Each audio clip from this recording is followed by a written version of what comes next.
It was on this side here. It's a beautiful trail. I don't know when it opened. I think it opened about 10 years ago, maybe 15. Somewhere in that range. This side, I think this side's closed right now for maintenance on the water system in the area. It's closed until, I want to say, the summertime. It closed last October. It presently ends just maybe a mile in front of the bridge. It just dead ends into the woods. Hopefully in the future they'll expand it to Eureka. I'm not sure about that. Here's a sign about it. Oh, it's actually opening this spring, so a lot sooner than I thought. It's not a whole lot to see down here, but it's cool to get this close to the river. I wouldn't recommend getting any closer because the river is known for a strong undertow.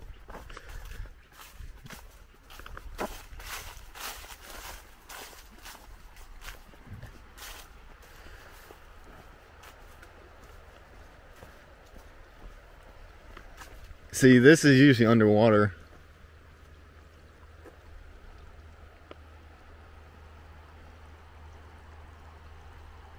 It's weird being this close to it. The neat thing about the park is this railroad system that they have. It relocated here from near Lambert Airport in the 1960s. And it's pretty cool. They don't run all the time, it's during certain times. I'm pretty sure they have a website for the times. I have never rode it, but it seems cool based on the pictures I've seen of it. The neat thing about the park is this railroad system that they have. It stretches almost the entire length of the trail and is used by like I guess you'd call it a miniature railroad. It relocated here from near Lambert Airport in the 1960s. And from what I've seen, it looks pretty cool. I want to ride it, but I haven't had the chance yet. Up ahead are these neat bluffs that overlook the trail. These have been here since the railroad was here. There's a lot more where the trail is closed right now, which is a little disappointing because on that side of the trail, they're a lot bigger and a lot more cooler looking. They're massive. This part of the trail is very peaceful. Located along the Merrimack, which is right over there. This was home to several different gravel companies back in the 50s. They used the now abandoned stretch of the Missouri Pacific Railroad to bring equipment into this area and dig up gravel from the Merrimack. There were tons of old concrete blocks and different equipment left in the woods from their operations. I'm not sure when they stopped doing that, but I think it was in the 80s or 70s. Right now I'm walking to this old dredger that's sunk in the 50s that was left by one of these companies. It's located right along the Merrimack over here, and it can only be accessed from this old trail that's coming up on the right. So here is where the dredger is. It's marked by this old railroad track. Best time to see this is during the winter when it's not so overgrown. There's a neat bench up here too that overlooks the river. One of my favorite spots on the trail. So here's the bench I was talking about. It's tucked just off the trail. Let me turn around to show you the view from it. This is the view from the back of the bench. It's quite impressive. This huge sandbar is usually not visible. I'm surprised how big this thing is. It shows you how low the river is now. This is the best way to cross now. Changes every year as parts of it get submerged and parts of it come to the surface.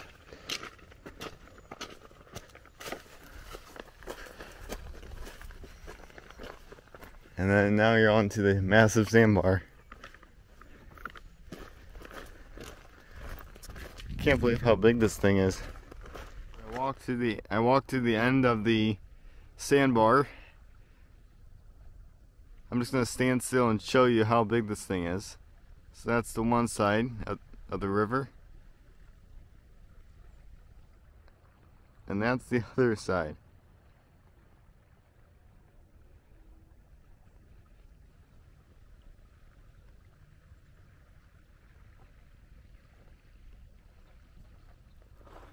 Here's the side I'm on. This isn't the side with the dredger. That's the other side. Usually this would be under feet of water, but because the river is so low right now, I can do these kind of things.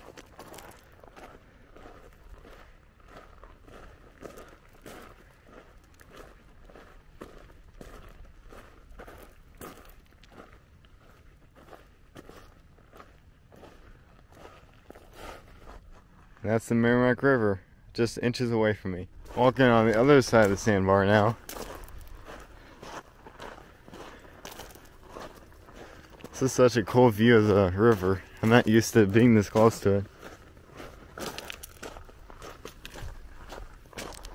And from here you can have an easy view of the dredger. Let me walk up the sandbar a little bit so you can see it better.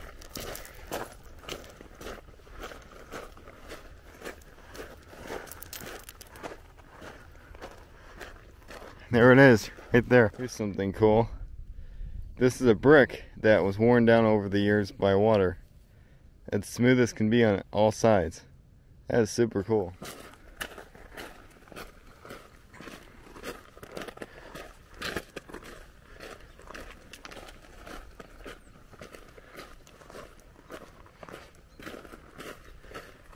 Wow, this is so cool. I've never been so close to this thing.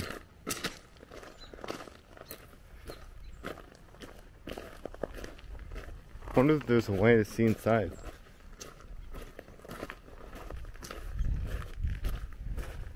Ah, here we go. How cool is that?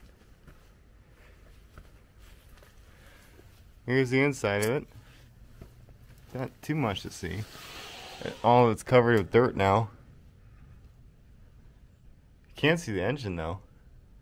It's so cool.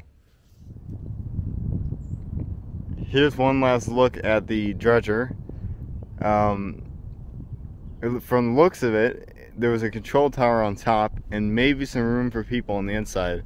The inside is so full of sediment and different things that's collected from over the years that it's hard to figure out what was inside at one time. The only part that's really accessible is the front end. So I'm at the intersection of the railroad and the trail. This is how you get to the Zombie Road Bridge, as it's called. You want to be careful of the railroad that comes through here. It doesn't run every day, but it runs pretty often.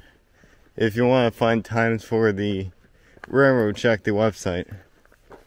But let me get off the tracks just in case it's here today. So here's the Zombie Road Bridge. I don't know how old it is. I don't know of anyone that does know how old it is. There are rumors that it was half of a railroad bridge that went over the Merrimack River, but it looks far too small to be that, so I'm gonna say that's not true.